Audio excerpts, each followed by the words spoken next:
আসসালামু আলাইকুম রহমতুল্লাহ। সম্মানিত দর্শক শ্রোতা ভাই এবং বোনেরা, আশা করি আপনারা সবাই সহি সালামতে আছেন। আপনারা শুনেছেন সবাই, যারা এই ব্যাপারে সচেতন, যে গতকালকে দিল্লিতে রয়টার্স সহ আন্তর্জাতিক সংবাদ মাধ্যমে বাংলাদেশ থেকে পালিয়ে যাওয়া সাবেক প্রধানমন্ত্রী শেখ হাসিনা একটি অডিও বার্তা পরিবেশন করেছে। বাংলাদেশ সরকার ভারতে থেকে বাংলাদেশের আন্তর্জাতিক অপরাধ ট্রাইব্যুনালে দণ্ডপ্রাপ্ত খুনের আসামিকে কোনো রকমের রাজনৈতিক প্রচারণায় অংশগ্রহণ না করার জন্যে অনুমতি না দিতে ভারত সরকারকে আহ্বান করেছিল। ভারত সরকার বাংলাদেশের এই আহ্বানে অন্তর্বর্তীকালীন সরকারের সময়েও সাড়া দেয়নি, আবার এই গণতান্ত্রিক সরকারের আহ্বানেও সাড়া দেয়নি।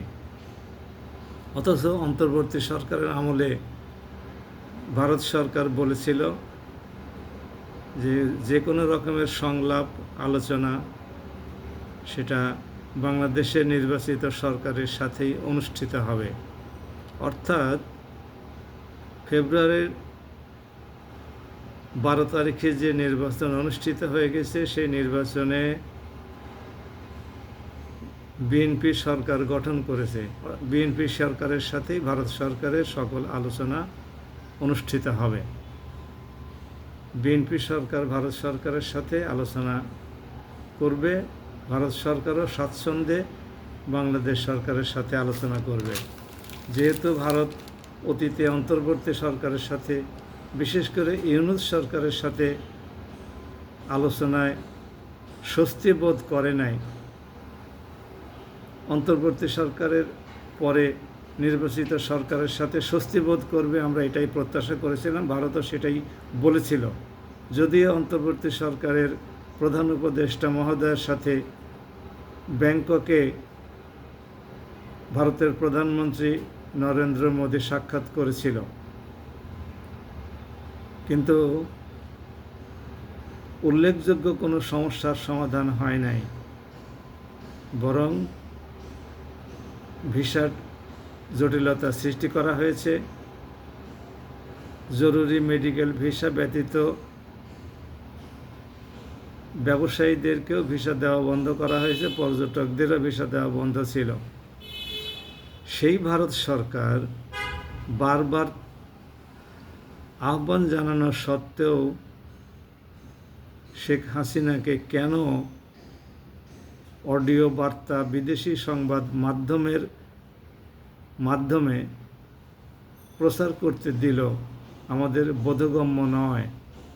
এদিকে আবার আগামী সেপ্টেম্বর 2026 অনুষ্ঠিতব্য ব্রিক্স সম্মেলনে আমাদের মাননীয় প্রধানমন্ত্রীকে আমন্ত্রণ জানিয়েছে। ভারত সরকার বারবার শেখ হাসিনার এই তৎপরতায় বাধা দিচ্ছে না, বরং উস্কানি দিচ্ছে। যখনই বাংলাদেশ একটি শান্তিপূর্ণ অবস্থার মধ্যে দিয়ে অতিক্রম করছে, ঠিক তখনই দিল্লি থেকে কোনো না কোনো অডিও বার্তা দিয়ে দেশের মানুষকে অশান্ত করার জন্যে, আওয়ামী লীগের সকল অঙ্গ সংগঠনের কর্মীদেরকে চাঙ্গা করার জন্যে, মাঠে নেমে বিপদগ্রস্ত হওয়ার জন্যে, বিশৃঙ্খলা সৃষ্টি করার জন্যে উস্কানি দিয়েছে। এটা তো ভারত সরকারের নীতি হওয়া উচিত ছিল না। ভারত পৃথিবীর সবচেয়ে বড় গণতান্ত্রিক দেশ বলে নিজেদেরকে দাবি করে, যদিও সবচেয়ে বড় সাম্প্রদায়িক দেশও বটে। সেই ভারত সরকার কর্তৃক আয়োজিত ব্রিক্স সম্মেলনে আমাদের মাননীয় প্রধানমন্ত্রী অংশগ্রহণ করবেন কিনা সেটা একটি জাতীয় সিদ্ধান্তের ব্যাপার এবং সেটি সম্পূর্ণ তার উপরে নির্ভর করে। আমরা বলি যে আমাদের মাননীয় প্রধানমন্ত্রী ভারত সরকার এর আমন্ত্রণে সফরে যাবেন, কিন্তু ঠিক এই মুহূর্তে নয়। পশ্চিমা বিশ্বের বিভিন্ন দেশ, আমেরিকা, রাশিয়া, জাপান, অস্ট্রেলিয়া, তুরস্ক, সৌদি আরব, কাতার, এই সমস্ত ধনী দেশগুলো এবং বিনিয়োগ প্রদানে সক্ষম দেশগুলো সফর করুন। তারপরে ভারত সফরে সময় করে 1-2 বছর পরে উনি যেন যান, তাহলে ভারত অন্তত এই লেসনটুকু পাবে যে বাংলাদেশের সাথে সমমর্যাদার ভিত্তিতে ছাড়া অন্য কোনো ভাবনা নিয়ে ভারত সরকারের অগ্রসর হওয়া উচিত হবে না। বাংলাদেশ ভারতের সাথে সমমর্যাদার ভিত্তিতে অবস্থান করুক, গোটা জাতি এই প্রত্যাশাই করে। তবে পতিত আওয়ামী লীগের কিছু নেতা নেত্রী এখনও অপ্রয়োজনীয়ভাবে দেশের মধ্যে বিশৃঙ্খলা সৃষ্টির চেষ্টা করছে, আর দেশের সরকার তাদের বিরুদ্ধে ব্যবস্থা নিচ্ছে। একটি দেশপ্রেমিক রাজনৈতিক দল কি কখনো দেশের মধ্যে কোনো রকমের অশান্তি, সে যে সরকারের আমলেই হোক না কেন, করতে পারে? কখনোই পারা উচিত? কখনোই পারা উচিত নয়। আওয়ামী লীগ চিরকালই এটা করেছে। হেলমেট বাহিনী গঠন করেছে, পুলিশ লীগ গঠন করেছে, দলীয় স্বেচ্ছাসেবক লীগ গঠন করেছে, যুবলীগ গঠন করেছে। এই সমস্তগুলো করে লাঠিয়াল বাহিনীতে তাদেরকে পরিণত করেছে। পুলিশের আগে আগে তারা থেকেছে, পুলিশকে তারা নেতৃত্ব দিয়েছে, আর পুলিশ তাদের নেতৃত্ব মেনে নিয়েছে। এই অবস্থা আগামীতে কি আর চলতে দেওয়া উচিত? এই অবস্থার আমরা অবসান চাই এবং আমরা ভারত সরকারকে অনুরোধ করব, বাংলাদেশের সাথে যদি সম্পর্কের উন্নয়ন ঘটাতে হয়, যে সমস্ত অত্যন্ত গুরুত্বপূর্ণ এবং আন্তর্জাতিক সমস্যাগুলো আছে সেগুলো সমাধান করতে হয়, তাহলে অবশ্যই বাংলাদেশকে একটি স্বাধীন রাষ্ট্র হিসেবে গ্রহণ করে তার যে প্রাপ্য মর্যাদা সেটা প্রদান করে সেভাবেই আলোচনায় প্রবৃত্ত হতে হবে।